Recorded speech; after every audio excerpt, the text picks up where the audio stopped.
lorsque Dieu veut te faire expérimenter des choses avec lui, le diable vient semer cette peur-là en toi. Parce qu'il sait que lorsque tu vas marcher dans les desseins de Dieu pour ta vie, quelqu'un qui accomplit sa destinée devient automatiquement dangereux dans le monde spirituel. Et il ne veut pas t'envoyer à mouvementer les mouvements pour le royaume.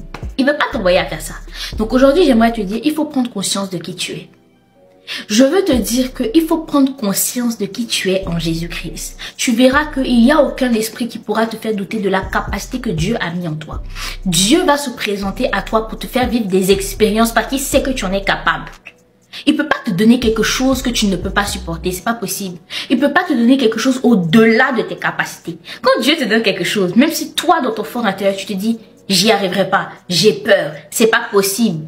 Ma chérie, c'est parce que lui, il sait qu'en toi, il a mis quelque chose qui va faire que tu pourras. La peur, là, c'est l'une des armes préférées du diable. Elle te paralyse, elle te fait douter de toi-même et elle te fait reculer dans ta destinée. Et c'est une des armes avec les émotions que le diable utilise pour avorter des destinées. Aujourd'hui, beaucoup de destinées sont avortées. Pourquoi? À cause de la peur. Et souvent, ce sont des peurs, tu ne sais même pas pourquoi. Je n'y arrive pas, je ne pourrai pas. Non, ça va pas prendre. Qui t'a dit ça? Ce que tu ressens, c'est un combat spirituel. Et la clé pour y faire face, c'est la parole de Dieu. Lorsque cette peur-là vient en toi, confronte-toi à la vérité de l'Éternel. Il a dit ceci, je n'ai pas mis en vous un esprit de timidité, un esprit de peur, je n'ai pas mis en vous un esprit comme ceci, comme cela. J'ai mis en vous un esprit de force. Quelque chose que moi je faisais souvent, je me mettais tous les matins devant le miroir et je disais, je suis forte, je suis belle, je suis intelligente.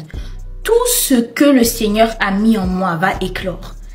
Et je déclarais ce que je voulais voir dans ma vie. Je déclarais ce que je voulais être dans le futur. Je déclarais la parole de Dieu. Il faut savoir que lorsque Jésus était dans le désert avec Dieu, il y a un secret biblique que beaucoup n'appliquent pas et je trouve que c'est dommage. Ce qu'on appelle les prières de déclaration avec foi.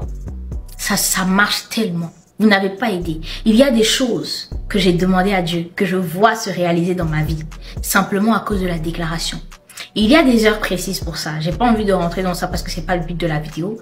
Mais c'est pour vous dire que lorsque Jésus était dans le désert, il nous a montré un exemple de déclaration. Le diable est venu le tenter. C'était quoi? Verset contre verset. Il y a une puissance dans la déclaration de la parole de Dieu. Lorsque la peur vient, commence à réciter les promesses rattachées à ta vie. Tu es un sacerdoce royal. Répète cela. La Bible déclare, je suis un sacerdoce royal. Tu te regardes devant le miroir, tu dis ton prénom. Je suis un sacerdoce royal. Et les déclarations comme ça portent du fruit. Parce que la vie et la mort sont au pouvoir de ta langue. Alors de la même manière que ta langue peut te donner la mort, laisse-moi te dire que ta langue peut te donner la vie. Et cette même langue déclare des choses que tu veux voir éclore dans ta vie. Dis à la peur, tu ne seras pas mon partage. Tu ne seras pas mon partage. J'aimerais aussi te dire que souvent, même si ça va pas aller tout de suite, ça veut dire que cette peur-là ne va pas disparaître tout de suite, Dieu te demande quand même d'avancer. Ça veut dire que malgré le fait que tu as peur, Dieu te demande de surpasser cela parce que tu en as les capacités. Alors ne te laisse pas avoir par les mensonges de Satan. Et j'aimerais aussi te dire, ma chérie, avance, même si tu trembles. Chaque pas que tu fais, c'est une victoire que tu fais avec le Seigneur. Et Dieu ne va jamais te laisser tomber. Quand tu fais des efforts avec Dieu, laisse-moi te dire que quelqu'un qui est obéissant à Dieu, Dieu ne le laisse pas tomber, hein. Dieu est toujours et a toujours sa main sur cette personne. Tu peux ne pas te sentir qualifié, mais ce n'est pas toi qui qualifie l'appel, c'est lui. Alors laisse-moi te dire que quand Dieu est prêt à te faire expérimenter des choses, c'est parce qu'il sait que tu es prête. Dis Seigneur, que ta volonté soit faite. Répète avec moi, je suis forte. Je suis courageuse. Et je n'ai plus peur. Toi, peur, tu ne seras pas mon partage. Je marche dans la victoire avec le Seigneur. Et je suis ce que le Seigneur a dit que je suis. Et je l'ai toujours dit ici. Si le Seigneur te dit que tu es un 10 sur 10, c'est que tu es un 10 sur 10. Mais lui-même, il est un 10 sur 10. Oh.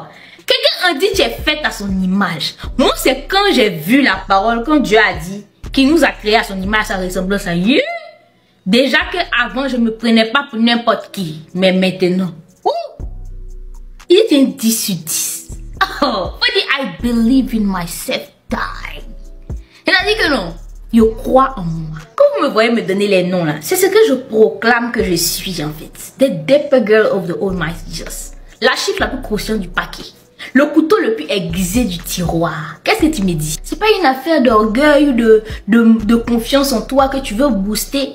C'est des paroles que tu déclares sur ta vie parce que tu as conscience que tu es un sacerdoce royal. On te dit, toi, tu es sacerdoce royal. Pourquoi tu veux te comporter comme une esclave? Pourquoi tu veux te comporter comme quelqu'un qui est à terre alors que le Seigneur t'a élevé? Laisse-moi te dire, ma chérie, tu es forte, ok? Avance avec ce courage et dis simplement à Dieu, Seigneur, si tu veux me faire expérimenter quelque chose pour que je monte avec toi, fais-le. Tu vas voir que toi-même, lorsque tu vas commencer à expérimenter, Seigneur, tu vas le connaître. Cette peur-là qui était en toi va disparaître parce que Dieu saura que tu as conscience de qui il est. Parce qu'à chaque fois que nous avons peur, en fait, c'est comme si on dit à Dieu qu'on ne croit pas en sa parole. C'est quoi avoir la foi? C'est la ferme assurance. Avant d'être quelque chose que tu n'as pas vu appeler à l'existence, c'est une ferme assurance.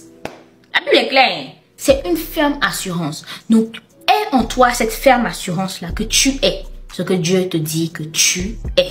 Amen.